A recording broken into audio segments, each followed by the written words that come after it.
Iron. I'm John Anderson. Meet my co-hosts Nick Best and Akeem Williams. We're going to have some amazing guests on the show. Buckle up tight because we're going to be talking about the shit you're not supposed to be talking about. We're going to be discussing anything and everything it takes to become a Legend of Iron. Legends of Iron is brought to you by Muscle Mints. Muscle Mints is the creator of Carnivore Pure Beef Protein Icing. Beef builds muscle, and Carnivore is the world's #1 selling beef protein. And don't forget to try our new Carnivore flavor, Rocket Pop. Oh, damn! Whoa, this is it right here. Wow, is this protein? Delicious. This is too good to be protein. Woo, we about to change the game with this one.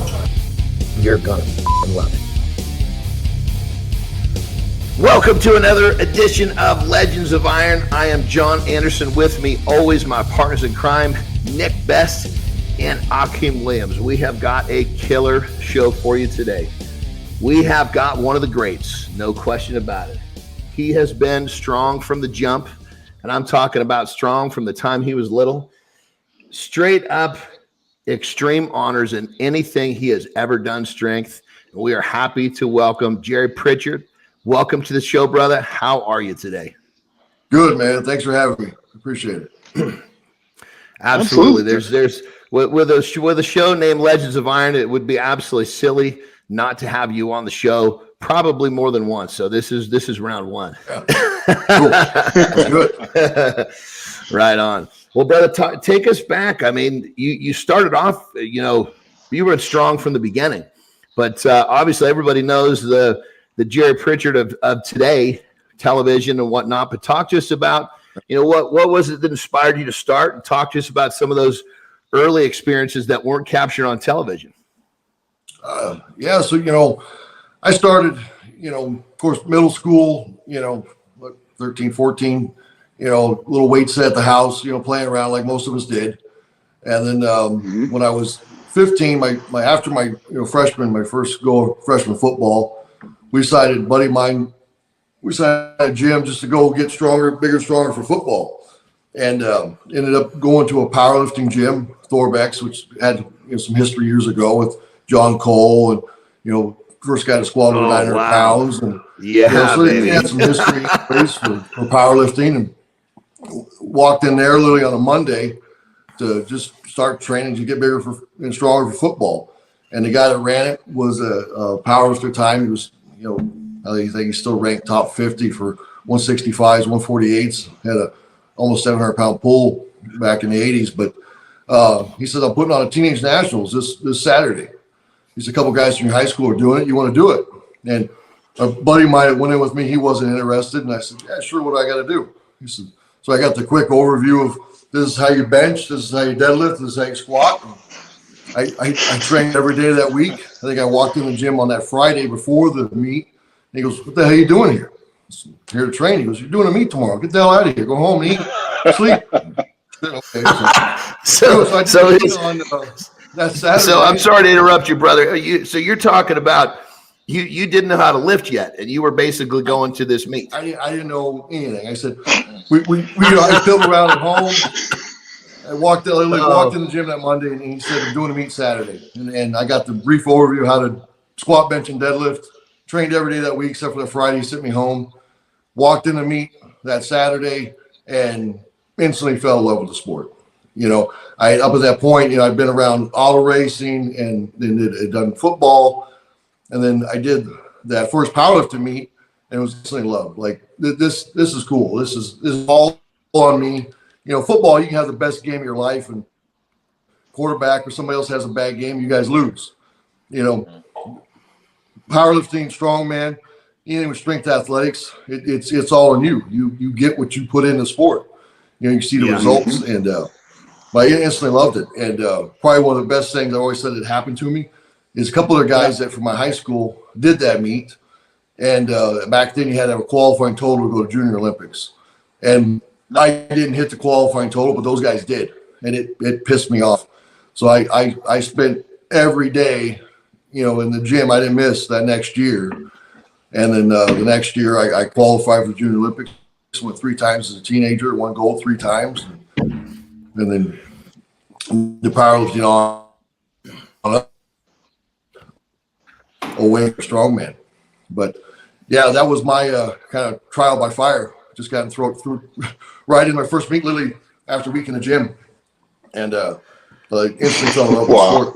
And then in 08, I had the chance to do found a Strongman here in town, and then so went and did the Strongman. And a buddy of mine, we trained together forever. We had kind of implemented some Strongman movements into our powerlifting training because we were seeing some results. So how old are you now? Are you still 16 and starting to move into Strongman at 16, or has a little time passed?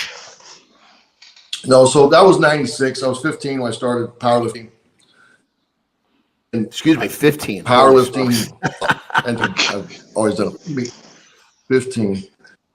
And then, in 08, so I was 27, 28 when I started Strongman. Now question. Question at your first meet. Yeah.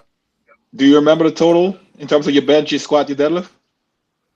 So I believe I benched about 165, squatted somewhere about 240, and deadlifted 380 in my first meet. Shit.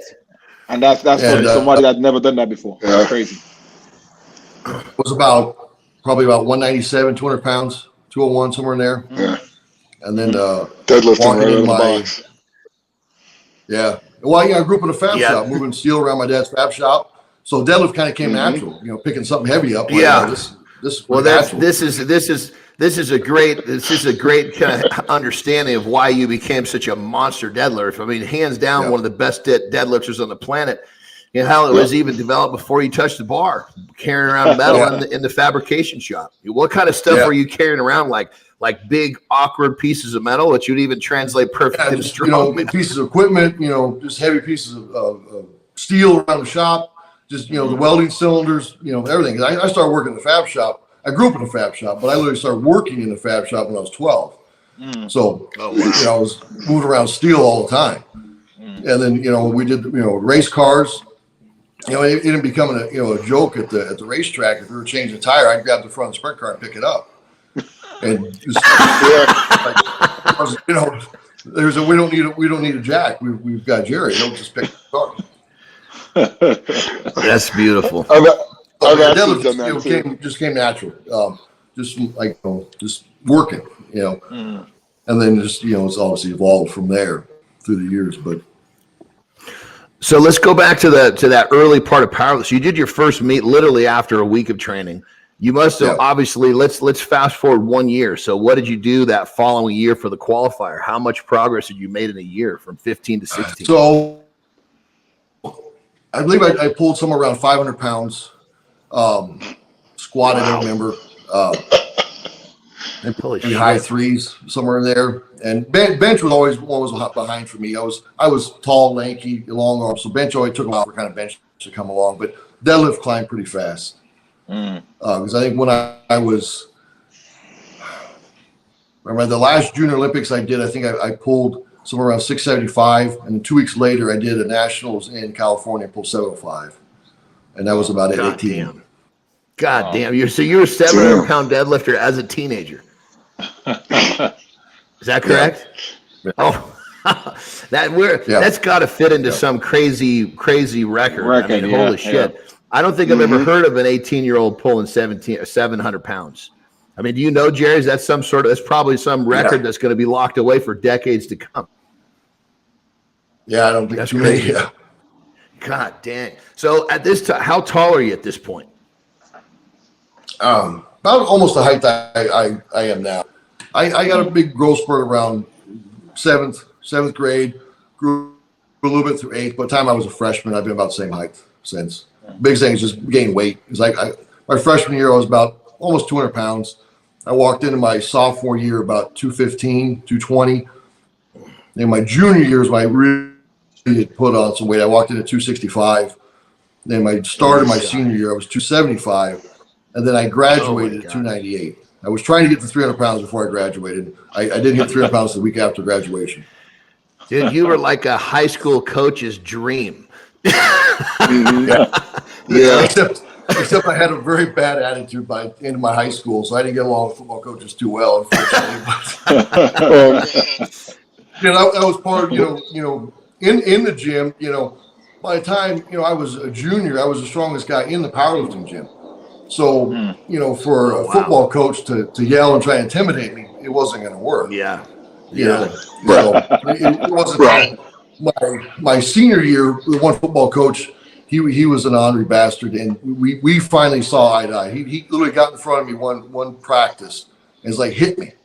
I'm like, this guy doesn't want me to hit me. He was just an ornery Irishman, and I kind of half-assed come off the ball and popped him, and he goes, I said hit me.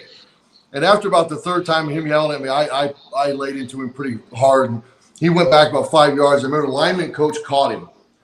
And as soon as he caught him, he goes, yeah, that's how you hit. And I'm like, so we got along fine. So the other coaches could really talk about it. Me and him got along fine. We had an understanding, So like he would kind of handle me. Then the other coaches didn't even bother at that point. But I learned a lot of respect. He got in front of me, took a pretty big hit from me.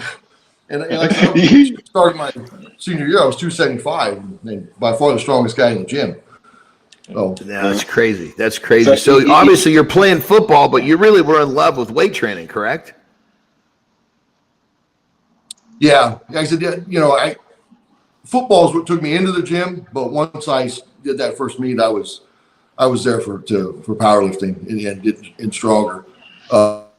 Then that was my love then, and then football was just kind of really going through motions. I was good at football, had the opportunity to really probably carry it further, but I just didn't have the interest in going to school and and I just wanted to lift at that point too. So every time I get done with the football season, I'd be kind of pissed off about what I lost, from what I went into the season, and it was like, how it is. You play football and that. Yep.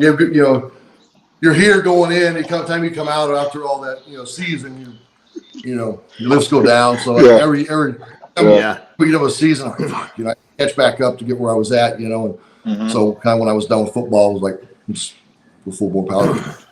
Right back. Crazy, bro. So check this out. So when think of the two of us in high school, we were like the polar opposites. You were the guy that I was dreaming to be, but I was just this pathetic little fat sucker that hadn't hit puberty yet. So here's the question. So when I was getting picked on and getting stacked on the lockers, were you part of the people that came to save me, or part of the people that were stacking me on the lockers? Which group were you in? Maybe save, or I just let you defend yourself. I don't know. I wouldn't be the one stacking on the lockers, though. I didn't mess with anybody that way. I just take any shit from anyone. I didn't go out to bully or mess with anybody. As long as you didn't give me shit, we didn't have any problems.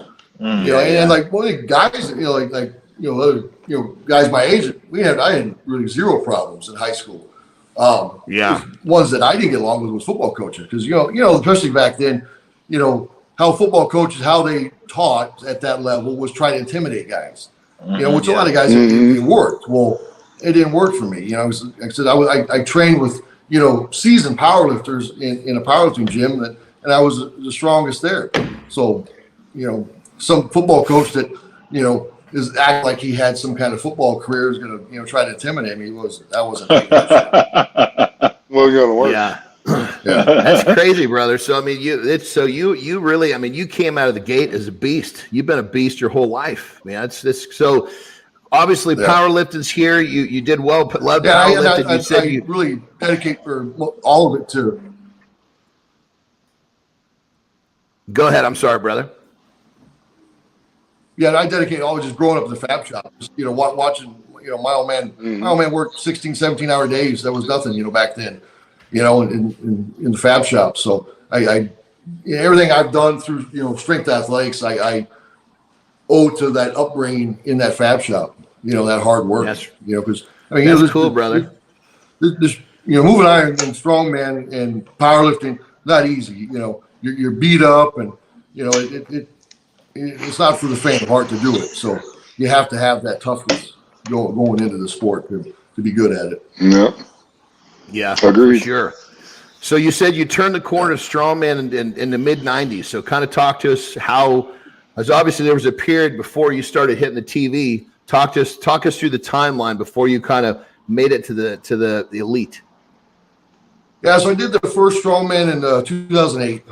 It was quite a while after I started powerlifting. I just, back then there wasn't social media or anything to find out where things were. I mean, back when I started powerlifting, you guys know that how you found out about meets was in the back of Powerlifting USA.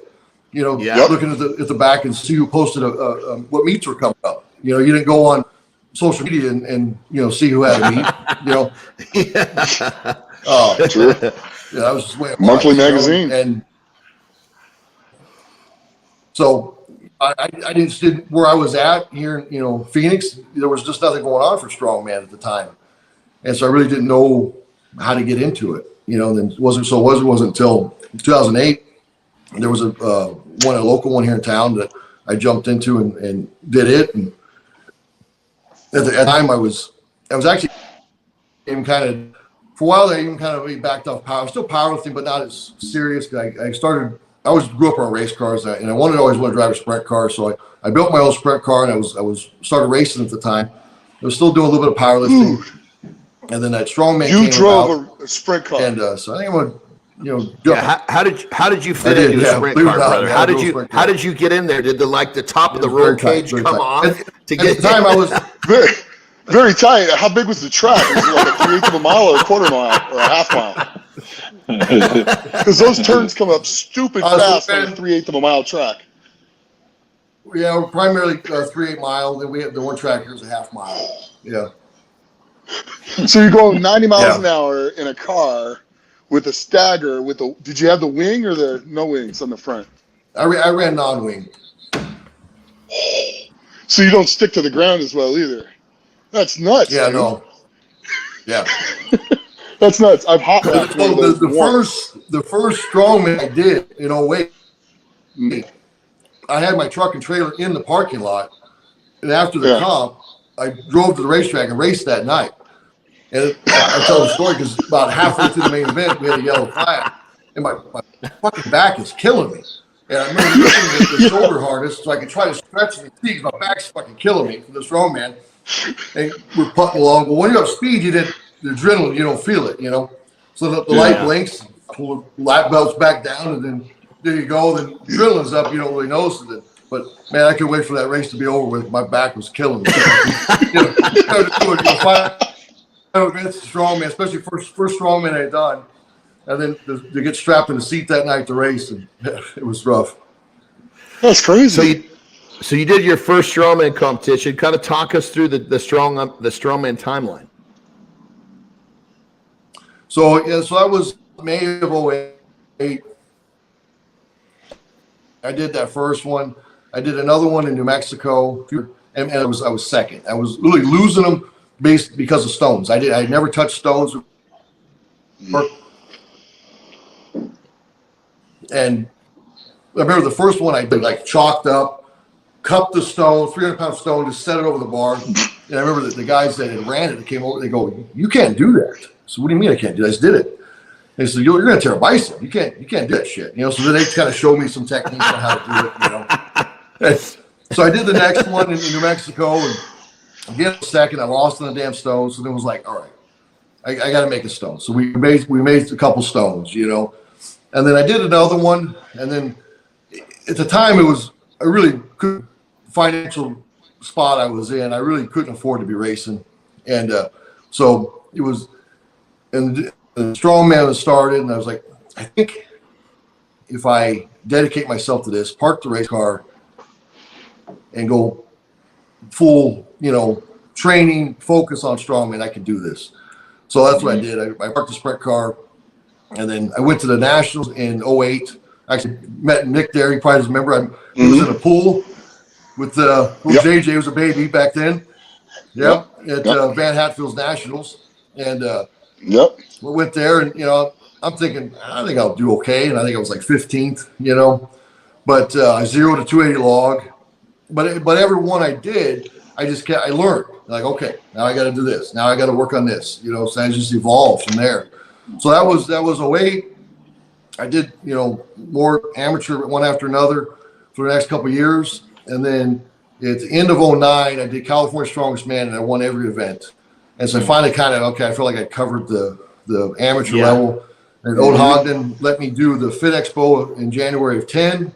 I competed with Nick and those guys there. Yep. And that was the first pro show I did there. And then 2012, I won Nick's Sin City. That was a Giants Live qualifier. Went to my first Giants Live. Was qualified for World's Strongest Man in 2012.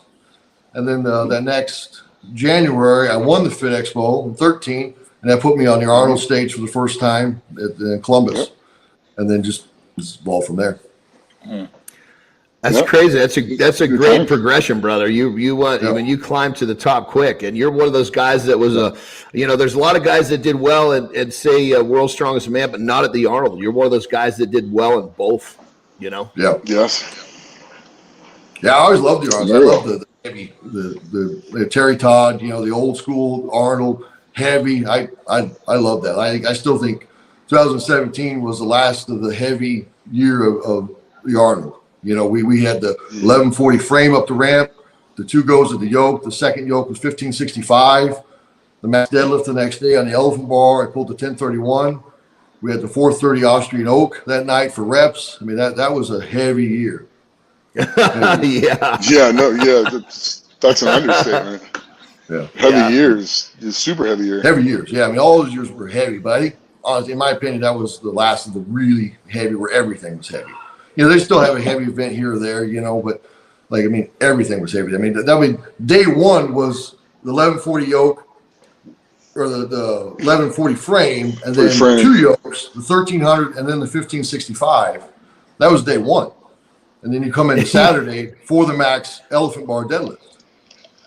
So, that's talk about some serious spine compression in day one. Oh, yeah. I love it. What was the most fun you've had on the deadlift in a strongman contest? Oh, great question, Nick. I want to hear this. Probably that one with JF and I at the Hummer Tire at the Shaw Classic, that first Shaw Classic. Man, the energy in that room that day with him and I just going kind of tit for tat on the Hummer Tire. And then, we broke the world record, then we chipped it, we broke it again, and then we finally got to 1200. And it was, one of those things too, kind of like when I pulled the 1031 at the Arnold. It was on a day you never think something like that would happen. It was on day 2. We drove up to Shaw's Mountain Gym to do day 2 after a heavy day 1. As you figure, deadlifts probably won't be very high, and it was just one of those days, that. Guys had all dropped out, and then JF and I are just going one after another, just chipping each other, just fun. And then, the whole room, all the guys, just turned into, fans, and the whole room's going nuts, and the energy was, it was fun. It was cool. Yeah, you could cut that shit with a knife when that stuff shows up. It's like those moments that it's like you cherish those moments for the rest of your life, and they come so out of nowhere. Just like you said, nobody was thinking that day was going to turn out to be the way it was, and look what happened, man. Yeah, when I pulled the 31 at the Arnold and 17 day 2, I remember warming up, and it just didn't feel good. The hamstrings were really tight. I was afraid I was going to tear a hamstring. I put it 921. It moved okay, but hamstrings just won't let go. They're really tight. So we went to go easy, so we went 960 something. Saying it moves okay, but the hamstrings just, I'm pulling cautious because I'm going to lose the hamstring. I knew it. And then, so I'm looking at the training partner and what do you think? Well, let's go conservative. So I'm 981. Pull 981, all of a sudden, everything opened up. Felt great. And we're walking over to him and I go, dude, we wasted it. We wasted the third attempt. Now we're good. And then that's when Jan Todd walked over. She goes, you want to go with the rep 1031? I'm like, sure, let's go. And like I said, one of those things, you told me that Friday night. There's no way. That's the way I felt Friday night after day 1, But there's one of those things, just, get more and more pulls in, and everything starts getting a little better and a little better. Get loose, and everything opens up. And it goes back to it goes back to carrying shit around in the fab shop, brother. Your posterior chain was been built from the time you were a youngster, you know? Yeah. Yeah, for sure. That's really cool, brother. That's really cool. So now, one of the things go ahead. Go ahead. So one of the things we really try to do on the show is really inspire the listeners, you know? So talk to us about, I'm sure, as we all know, in any highly competitive career, there's always those hurdles, those obstacles that you got to get past. Talk to you about one that you went through that you were able to climb over, but it was a challenge, and you know you get through it, and you're like, man, that was the best. So you know when you finally get over that big hurdle, it's the best thing that ever happened to you. You know, there's probably a multitude of those in your career. To share one with us, so we can kind of inspire some of our listeners here. Oh man, it's been a bunch. I mean, you go from injuries to all kinds of stuff. You know, I'll go back to when I started, because this I hear this a lot with a lot of your lifters, you know, and with powerlifting, strongman, whatever it is. You know, they get a lot of I can't. You know, I can't have this, I have that, whatever. You know, I really had no business competing. You know, I couldn't afford it. With the financial position I was in at the time, you know, things I had going on in life, I shouldn't have been doing it, but it was what I was going to do no matter what. Mm-hmm. You know, and I can remember going to a pro-am in Dallas, like in 2009. I had $70 in my pocket. I got there, got a ride to the hotel. It cost me $60 to get from the hotel to things. I got $10 left. I had to talk to the hotel and to let me check in, to promise that the next day I'm going to have money in my car because I'm going to get a check direct deposit in. So they finally let me check into Motel 6, so where the cheapest hotel I'm at, you know, I can find. I ordered the Denny's, ordered like the pick Grand Slam thing to get some food the night before the contest. And you want a drink? I'm like, how much is a drink? They're like, we'll give you water. I'm like, okay. I had no business being there, and I'm competing the next day, you know. But I didn't think twice about it. Like, that's what I was going to do no matter what. So if it's something you really want, you'll make it happen no matter what it is, whether it's injury, financial, whatever it was, you know. I just made it happen. You know, I remember another program I did in the next year in Orlando. I couldn't afford to go at all.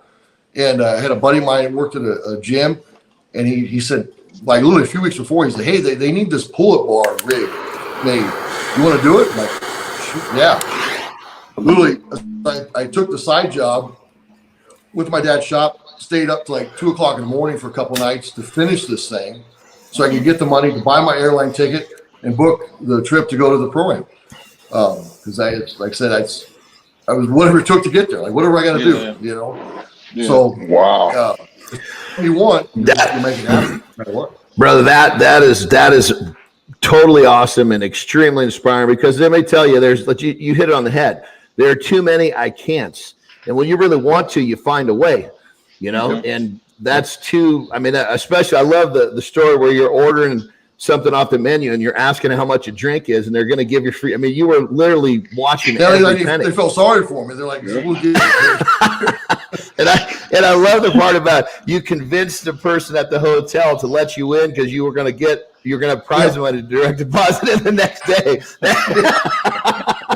So it was it wasn't even like you were even guaranteed in a hotel. You had to even maneuver to get into your hotel. That makes it even better. I fucking love it, dude. I was close to sleeping outside that night. Wow. How did you do in those contests? I was second in Dallas. Crusoe just barely got me on stones. And then those damn stones. I think I was probably like fifth in Orlando because I wasn't even really training to go. Like literally, it popped up last minute. I had the money to go, and like I'm going to go. You know, wasn't prepared for it. Anything. It was like because I couldn't afford it, so I really wasn't planning on it. And all of a sudden, when the thing came available for me to do the side job to do it, all right, I'll go. You know, and I wasn't ready. Like literally the week before, they had a 410 stone for reps. I found a guy in town, Ryan Bakke. He had one. And I ran up to Ryan's and hit his stone real quick because I didn't even have one at the time to train.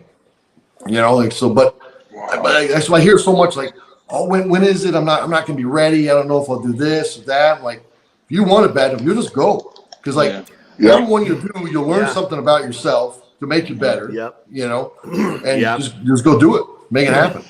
Yeah. You know, and that's just what it did.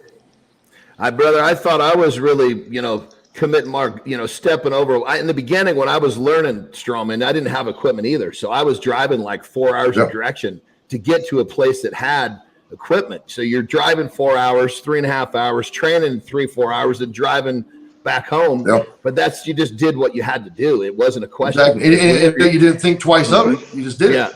This is the only way to do it. So it's time to figure out how to do it. There's no plan B. Yeah. That's I remember driving whatever it takes to make it happen. Yeah. Absolutely. Yeah, that's the way it's always been through anything, whether it's through injuries or anything.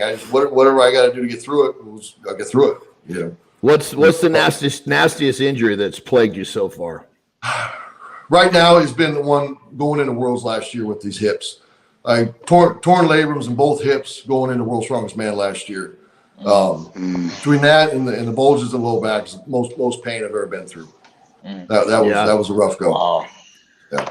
I've noticed you bring your deadlift technique in. You brought your feet in a lot. I've noticed you brought your feet in a lot. My hips can't take the wide right now. So just in order to save the hips, whether healing, because I've had 5 bone marrow treatments. I have 1 on my shoulders and 2 in each hip.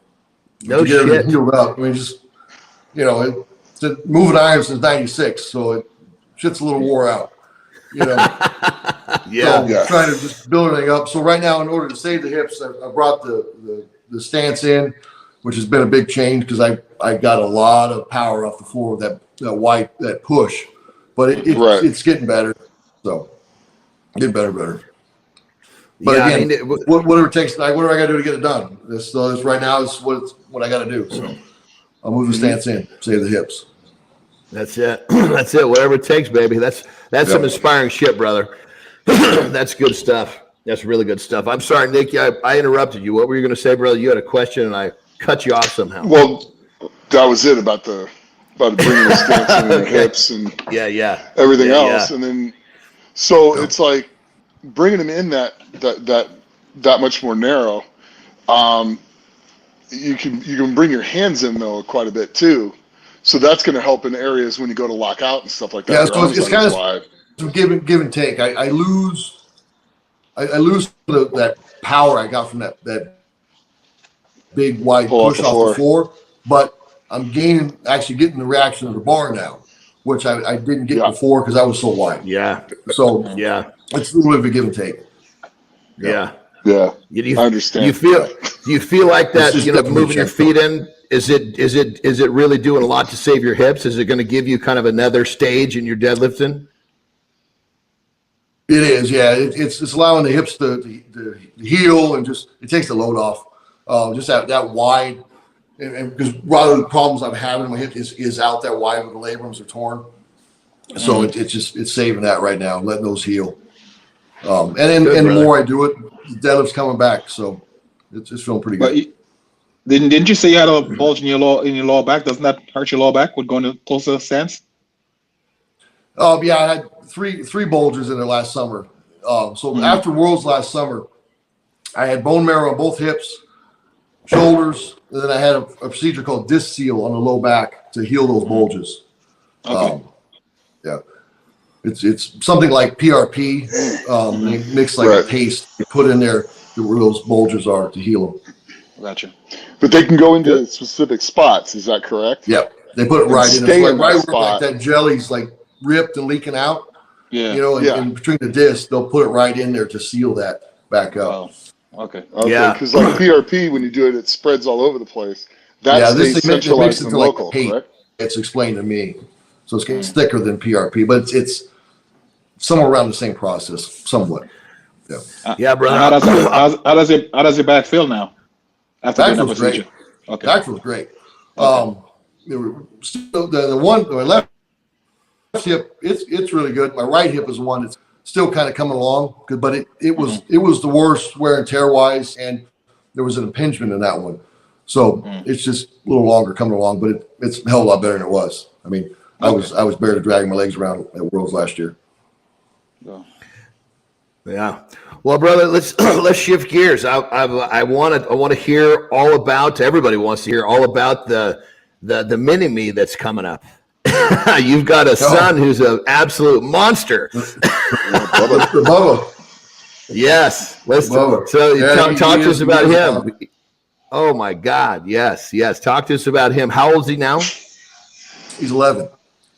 He's 11, and he's literally he's watched and studied the sport since he was a baby. I mean, we'd go out to eat. And most kids are playing video games and stuff, and he's watching, World's Strongest Man on YouTube. And he's I think now, like he literally studies the sport. He can probably tell you more than some of the athletes that are competing about past events and whatnot. But since he was a baby, started walking, he was wanting to lift things. He had a little barbell when he was like a year and a half that I made him. He was deadlifting. And there's a video of him when he was probably 1.5, 2 years old, doing a load medley with little push around cars on the couch after watching Worlds. But he's been in the gym since he was 6.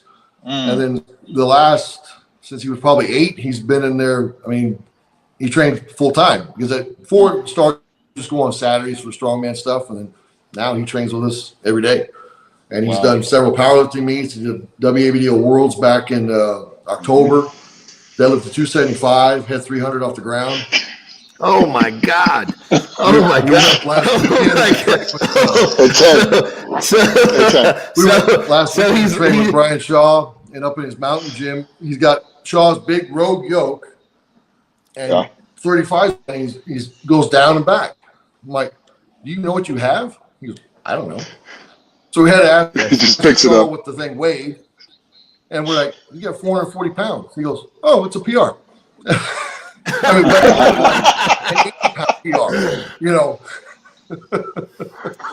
love it.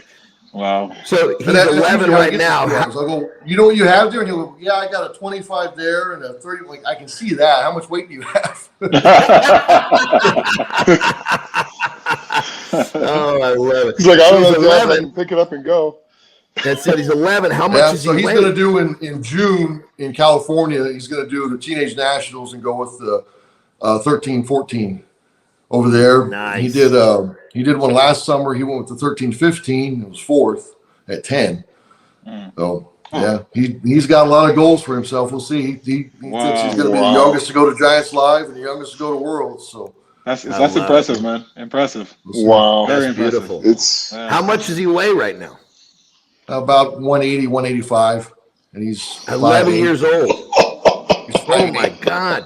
I wasn't 185 till I was 18. He's a big boy. That's crazy. Yeah, same. 17 for me. Oh my gosh. So talk to us a little bit about, here's an interesting question. Talk to us a little bit about his diet. Let's leave your diet aside. Let's talk about Bubba's diet. What are you feeding him? It's getting to the point here pretty soon that I'm not going to be able to afford for both of us to be pro strongman. Because he likes to eat a lot of steak. So. But yeah, he primarily eats what I eat. Like every night after training, we have steak and rice, and so he eats primarily what we eat. It's pretty much the same stuff. That's what he likes to eat. So, he's gonna retire. He's gonna have you retire pretty soon, man. Yeah, he's gonna have to just afford his diet. Oh my gosh. This must be like, I mean, obviously, he was kind of born into this, but for you, this must be like one of the most amazing experiences. Obviously, you're great at this sport that you do. You're a world elite, but to have your boy take such an interest in becoming up underneath, this must be like a whole different kind of level of it just must be amazing. A whole different type of paycheck, so to speak. Yeah. Yeah. No, it's really cool. And the biggest thing is just to see how much passion he has for it and drive. Yeah. I mean, if you get his drive in some other athlete's body, I mean, man, he'd have some other amazing strongmen. And so that's probably the coolest thing to see how much drive he has to do it. And it's always been since he wanted to do it. I said, I'm not gonna beg you to wake up in the morning to go to the gym. You're either gonna get up and get ready to go, or you're not gonna go. I'm like, because I don't you know, this is on you. You're not training because I want you to train, you know. And that's, you know, I tell people like it's on him. Like all he gets from me and the other guys is guidance. You know, that he's going to do it. He's going to do it right and learn the right techniques. And you know, but smart. All the push and the drive he puts on himself. That's all him. You know, which, you know, I don't like the, you know, how, you know, a lot of kids, they get the push of, you know, mom and dad want them to do this, you know, like that's, you know, what he wants to do. I just guide him in it. Yeah. You know, like, you're going to do it, you're going to do it right. So, that's you couldn't so want cool a better because, teacher. Yeah. I mean, he's your boy. He's got all this passion. He wants to do it. So you're like, clearly you're not pushing him. It must be such I mean, I can only imagine how that must be. I only have girls, so I didn't have any boys. But if I did have a boy, for him to take interest in what I was doing would have been a whole different level. It would have made it so special. So I envy you, brother. That's really cool. Really, really cool. You know, I know it's a lot of fun because he's become another one of the training partners to the rest of the crew. You know, John. You got to be careful, man, because all our female listeners, they're gonna be like, "What's going on here?" Brother, we don't have female listeners. Are you kidding me? Come on. Let's be honest. I mean, let's real quick look at all of our social media. Hit that button where it says men to female ratio. I guarantee all of us are under 10% female. Yeah. You know, guarantee. 11. Okay. Yeah. So we don't have. We're not catering to females here. You know? No. And for those of you that are listening, I apologize. I'm not trying to push you aside, but the majority of who we're talking to are men here. Let's be honest. Well, it's going to be whole lot of fun to watch him come up. It's going to be amazing to watch him come up, brother. Totally awesome. You know? Yeah. Really, really cool. So let's go into some fun questions here. Yeah. Sorry, go ahead, please. I want to hear about him. I love hearing about him. Oh, you know, we joke at the gym, like he doesn't know because he's a. Oh no, we lost him. He is puberty, his natural testosterone hits and all that. I'm like, dude, man, your lifts are going to do this from the base that you have now. Like he doesn't even know yet what his body's going to do in the next couple of years. You know. Oh yeah, he's got such a base, you know, and everything's gonna be so conditioned that, man, it's gonna skyrocket. It's gonna be when he hits 14 to 15, that's gonna be fun. Oh my god. Oh yeah. 14 to 15, that seems like the age. That's just big. Yeah. 11 years old at 185. He's gonna be like you. He's gonna be a 300-pounder. You know, probably before the end of high school, I would imagine. You know. Oh, probably before because he's much bigger than I was as a kid. I wasn't. Especially his joints, his bones. He's bigger than I was. Big kid. And then his 2-year checkup. You know, they kind of project height. They project him to be 6'6", 6'7". So. Wow. Oh boy. Oh boy.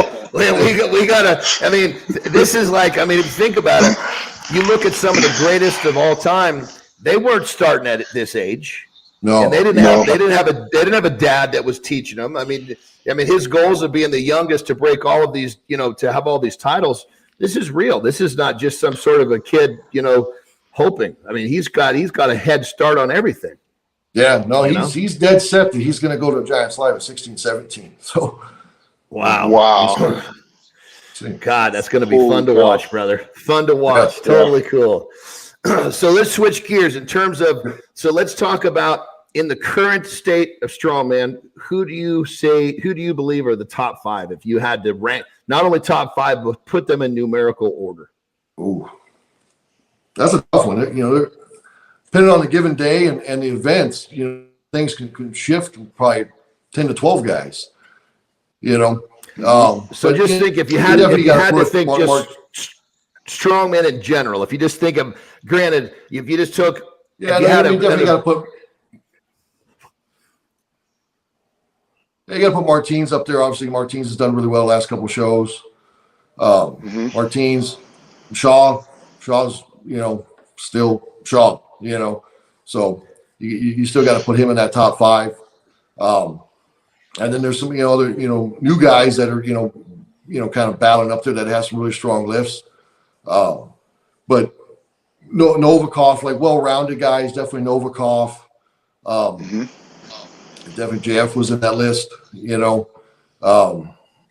He was right up there like the Rogue, and I believe he would have been top 5 of the Arnold if you know, things wouldn't have happened.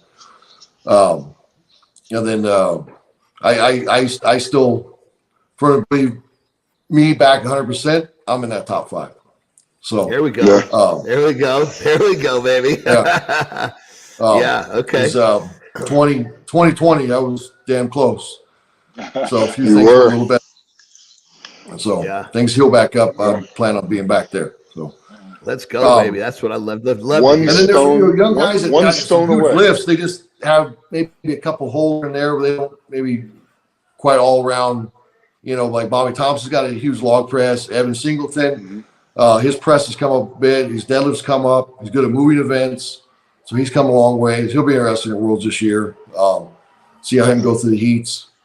There's a lot of good guys right now, you know. And then you got obviously Tom Stolman, Luke's right. You know, Luke's got a huge log press, and then you know, some of these other events are really good. I think deadlift's his biggest Achilles right now, and then you know, Bishop on a good day is you know, right there, top 2, top 3 in deadlifts. You know, so I mean, man, there's a lot of good guys right now, you know, depending on the day and on the set of events, you know, kind of how it favors guys. So I got a question for you. Yep. It's come out that there's going to be a deadlift ladder at World's Strongest Man this year. Yep. So what would be your philosophy, and then who do you think that would help, and who do you think that would hurt? Who do you think is going to smoke it, and who do you think is going to struggle, and why? Obviously, the best way to go through that is flop grip. So anybody that can go through that with a switch grip, a powerlifting grip, and not strap is going to be the fastest way to go through it.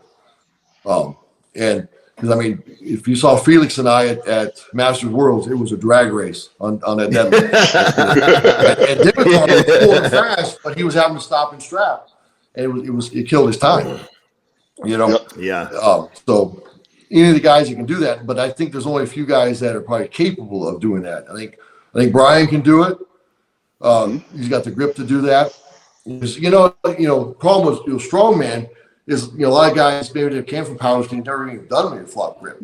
So it's not only just a grip, but opening up that bicep to be comfortable to pull, you know, especially around an 880. That's going to be a big finisher to pull that, you know, switch grip. But that's definitely going to be the best way to go through it. Because there's a lot of good deadlifters that will pull all 5 of those.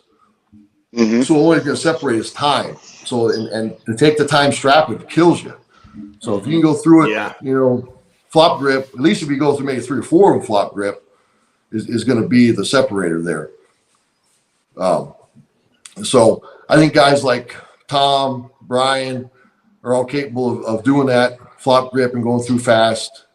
And then there's some other guys like Bobby and Evan could probably do flop grip. He's got a good grip. But some of those other guys, I think they might be too tight to open up the bicep to turn and might not have the grip to do it. Because pull 5 of those, you're going to have a good grip because your grip's going to start going. You know, those are 5 heavy pulls. Especially the time you get that 80 and you're already fatigued. 880s on a flop grip, there's not too many guys can do that anyways. And then to do that on the 5th rep is going to be tough. But there's a few guys I believe can do that. And I definitely, I think that probably favors Shaw, honestly. Shaw or Tom. Yeah, that's that's going to be an interesting event. I lost my mic. I can hear. We can still hear. We can still hear, brother. Every time you pump that ear, we can hear you moving it around. So we can still hear you. Can you hear us? I guess not. I can't hear nothing, guys. Hold on. All right. Well, I guess he'll be back in a second. So I guess moving into the next question, brother. So we went through the top 5 current. Talk to us about top 5 of all time. All time. You got to put Savickas, Shaw, Kazmaier. I think Kazmaier could still plug into later eras if he trained the way, you know, this era training, he would get to that level, you know. Odie Wilson, definitely being there. Odie, I think, is still one of the strongest guys not to win World Strongest Man.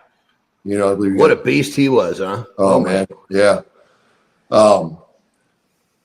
And you know, I don't know about absolute strength, but for being a very efficient would be Magnus, because Magnus was a very efficient strong man. Oh yeah. You know, not Sorry, guys. statically the strongest, but efficient wise, like he was good at all the events, and he could still hang with the really strong guys to keep points. Yeah. You know, and then to dominate on the events he knew he could dominate on.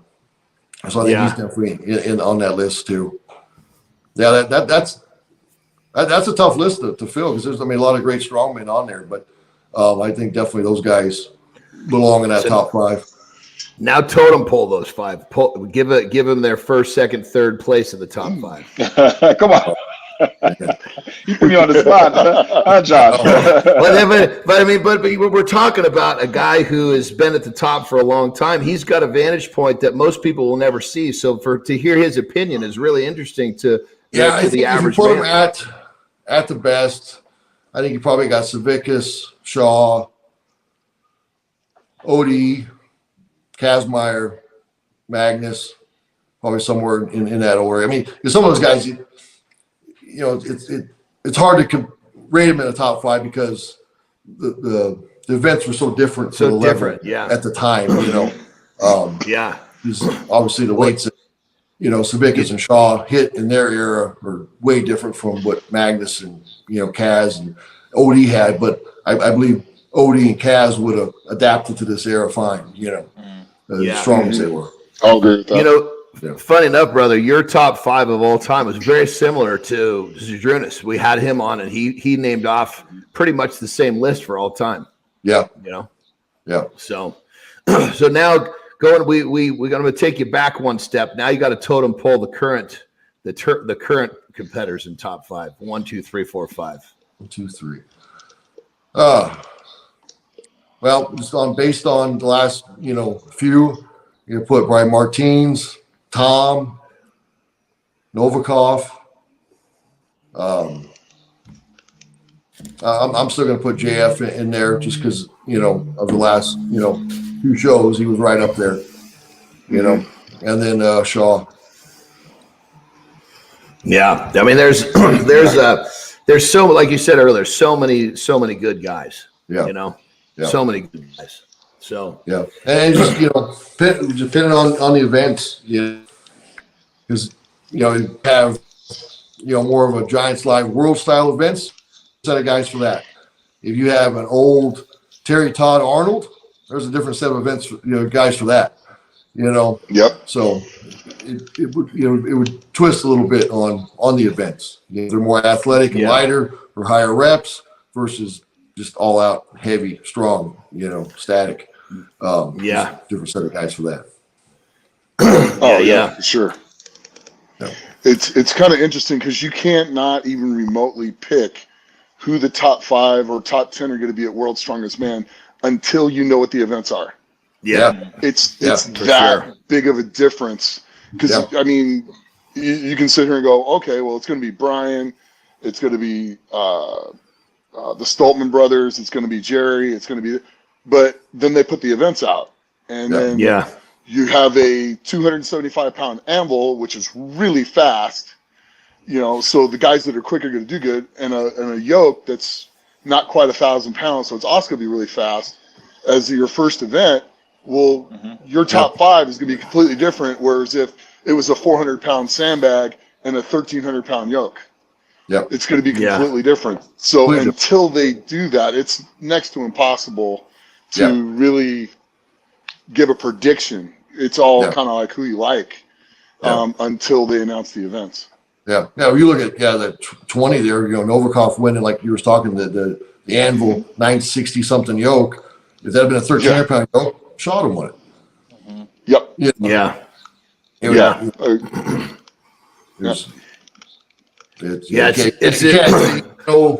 events. Yeah, it's because it could sway, one way or the other. Any given day, baby. Any given day can be different. Yeah. You know? And just certain guys who just favor different stuff. You know, like you get something under 1,000 pounds, you know, guys like Novikov and Ferris, you know, they're hard to catch. You know, they are. Yeah. You know? Yeah. And there's a guy that take it up to 11, 12, 1,300. You know, I think, you know, Shaw, myself, that we're going to, you know, be better on it. It's just, you know, it's just, you know, it's just two different things, you know. Yeah, absolutely. You have the lighter events. Absolutely. So I like the heavier because there's more separation. Instead of having, you know, 10 drag races, we'll see a little separation, you know. Yeah. Well, it's more exciting. It's more exciting when a handful of people don't finish, you know, and then you finally got that, oh my God, somebody did it. That makes it for an exciting show. Yeah. You know, well, then you can see who won it, right? It's not all down just to a stopwatch or how fast a guy hit a stopwatch because it's a drag race. Yeah. You know, it's heavy. You know who won it, you know, who was second, who was third. Yeah. Just by watching it. Yeah. Well, it's also world's strongest man. It's not world's fastest man. So exactly. But they've been doing that from the jump way back when we were talking about O.D. Wilson a little while ago. You know, that last event. Okay, well let's put a heavy backpack on and run him around a goddamn track. I mean, it was so easy to manipulate back in those days. You know. Yeah, just say right before the event that we don't want you to win. just saving the trip around the track. Just we're gonna give it to John Paul. That's it. I love it. But so in terms of up and comers, you know, obviously you were there, and one of the things that you displayed in your stories was basically just find a way to get it done. Outside of that piece of advice, what would you say to the young up and comers? Because there's a lot of listeners that are, you know, diehard competitors trying to, you know, claw their way to the top. What advice do you give to these listeners? I tell them, all the young guys, do every comp that you can do, because you'll learn something about yourself, and it'll make you better. Because everyone you'll just learn more and more. Like, oh, I need to work on that. I need to work on that. You know, and that's every one I did was like that. Every amateur show, when I did the first Fit Expo, I remember going. It was 2 days. First day, I felt great. I was okay. I mean, I wasn't great. I was tied for 7th with Szymanski going into day 2. We go into day 2, I felt like shit because I hadn't done a 2-day heavy show like that, and everybody else was doing this, and I want to go home. And I'm like, okay. Now I know what to work on. I got to get better. Yeah, you know, that was a good day. So. Yeah, they kicked ass that. I won that show that day. Yeah, kicked ass. That's great advice, you know, brother. I mean, you know, Nick, coming up, like you learn as you go. You know. Oh yeah, 100%. It makes you better. You will either it'll break you or you'll learn from it and get better. You know, and I just learned from it. I go, okay. You know, I remember the first nationals I did. It was like an 850 yoke. I wrapped my knees and it was the worst 60 feet of my life. And I was like, okay, now I know what I got to work on. You know, I zeroed at 280 long. All right, I got to get my overhead up. So I got to work on this, you know. And then I said, I got up to that first, you know, show at the Fit Expo. Day 2, I was shit. I felt like hell. I'm like, okay, I got to get better. I got, you know, no matter what you did day 1, you still got to come out and push hard day 2. You know, conditioning.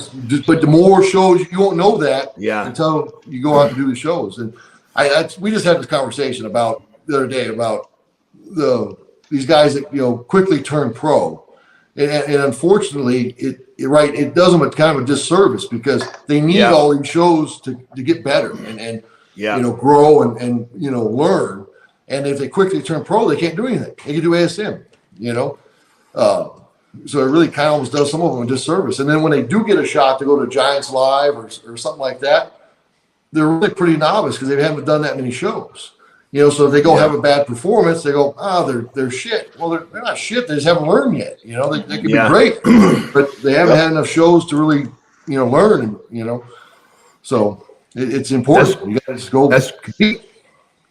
That's great advice, brother. That's great advice because a lot. I know this younger generation. You know, they're a different breed when you get down to some of the coming up, and it's almost like fear becomes something that doesn't motivate them. It almost dissuades them from taking that step that you just described. So for all you listening, take that fear and use it as a motivator to get out there and start competing. That's great advice, brother. Yeah. You know, they get me free and lose all the damn excuses, of, I'm not ready. I need more time. Just go do it. Yeah. Just go do it. Yeah. You'll find out if you weren't ready. Go do it. And be able to live with some humility that you're not going to dominate everything you do. Go learn. You'll make you better. It'll break you or make you better. And if it breaks you, then you weren't meant to do it anyway. So true. Yeah. Lesson learned. That's it. I love it. All right, brother. So check this out. You get a chance to get into a time machine. You can program any date, anytime you want. You get to go back and give yourself one piece of advice. Where do you go? What going back in your life? Where are you going to talk to the younger version of yourself? What are you going to say? Oh man, which younger version? Well, you got one shot in this time machine. So what's going to be the most potent? Yeah, one shot. So what's going to be the most helpful? Actually, I'd probably go back to if I could, be interesting to go back to right 18, 19, 20, somewhere in there. And what if I just started Strongman then? What I would have done? It would have been interesting. But being said, I have loved being a part of the era that I've been a part of because I believe this is the heaviest, much heavier than it would have been back then, So, it would be cool to start then, because as, coming out of football and my strength level then, and it would have been interesting what I would have done, that was starting that much younger in a strongman. But then like I said, then by now I probably would have been done, and it wouldn't have been a part of this era and how heavy it's gotten. And I love it. So you would have basically just gone and told the young Jerry Pritchett start earlier. Yeah. Strongman, definitely. Yeah. Strongman. Because I'm curious what I would have done, if I'd have been introduced to it then. Yeah. Well, then just like you're saying, you'd have started competing when you were that much younger, and you'd have had that much more experience, that much more development, But then, obviously, there's the flip side. Then those hips may have been given loose a little earlier. There's a flip side, it probably been done by now, So there's a flip to it. So everything happens for a reason, but it's always kind of fun to talk about, I love it. Yeah. Well, brother, we've had you here for a little more than an hour. We appreciate your time. But one question before we go. You are literally one of the biggest, baddest men on the planet. And for anybody that's never met you, when you shake Jerry's hand, you get a clear idea of how big he is. When his fingers are touching you about mid-forearm, you get the real grip of what a large man this guy is. So you're a legend in the sport. You're still here, but there's going to be a time when the physical part of you is gone. What legacy do you want to leave behind? What do you want to be remembered for? There's some still stuff I want to accomplish before I'm done. Okay. I want to stand at podium at Worlds, and I still want another good run at that deadlift record. So those are two big ones that I want to leave before I'm done. So that's one thing. Body's a little beat up. We're letting it heal up right now, which is fine. But that fire is still hotter than ever. So, and I that's two big things that I want before I'm done.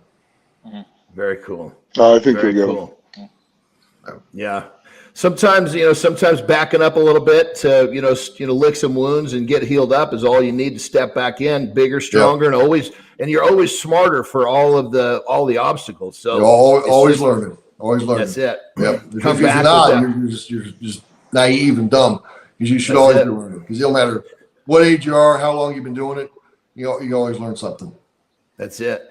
That maybe the switch in that deadlift to the more narrow stance is just going to give you an edge when you're able to open your feet back up and get those hips back in there. Yeah, so, I think I'll probably come somewhere back middle between the narrow and where I was before, and I think it's going to be some really good power.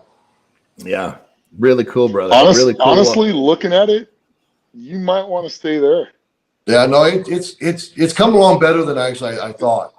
Throwing hack squats a couple weeks ago, and it was like, oh shit, that moved pretty well. So it's coming around pretty well. Throwing some hack squats. But a lot of great deadlifters had narrow stance that have just, they just keep getting stronger and stronger. So, with the power you have, you may just keep it may be moving faster and faster to the point where like, hell, I'm going to break the record with my feet together. It really might just stay. Yeah. Throwing some hack squats with your feet close together like that. Yeah. And start doing heavy hack squats for like sets of 8. That way, like super heavy. Yeah. Watch what happens. Okay. That explosion that you have coming off the ground will come right back, except for it won't bother your hips anymore. Yeah. I'll throw them in. Make a big difference. Yeah. There we go. Oh, yeah. I love it. Well, brother, it has been an absolute honor to have you on the show. Well, thank you so much. Like I said, you're such a huge influence in the sport, and we can't wait for you to come back. I can't wait to see your boy come up. This is going to be really exciting stuff, So that being said, Nick, do you guys have anything else for Jerry before we sign this baby off? No, man, it's just been a pleasure. And like John said, I'm looking forward to seeing a lot more of you and your son, because I know he's going to be a beast just like you. Thank you guys. Yeah. And it's great seeing you. I love you, brother. And anytime you want to hang out, train, I can come down there, or you can come up here. No, just make it happen. Whatever. Good. All right. Let's do it. Yeah. Right. That's why Bob said, I told him I was doing this, and he goes, "Oh, we should be going to Vegas to do this." You come sit in the garage. We might have to make a Vegas trip. How's this, Jerry? Next time you're definitely a set. You're a guest that we're going to invite back. So next time, how about bring Bubba on the show with you? That would be really cool. That'll work. We'll do that. Yeah. That's it. Yeah. Because then down the road, we'll be having him on as the primary. You'll just be the secondary down the road, Yeah. I love it. Very cool. Well, there you have it, everyone. There's another edition of Legends of Iron. As always, we're here to inspire you and help you become the best versions of yourself. Had a great show today with our man, Jerry Pritchett, dropping some pearls on you. And hope you enjoyed it. We will see you next time. Thanks, guys. Legends of Iron is brought to you by Muscle Mints. Muscle Mints is the creator of Carnivore Pure Beef Protein Icing. Beef builds muscle, and Carnivore is the world's #1 selling beef protein. And don't forget to try our new Carnivore flavor, Rocket Pop. Oh, damn. Whoa, this is it right here. Wow, is this protein? Delicious. This is too good to be protein. Woo, we about to change the game with this one. You're gonna love it.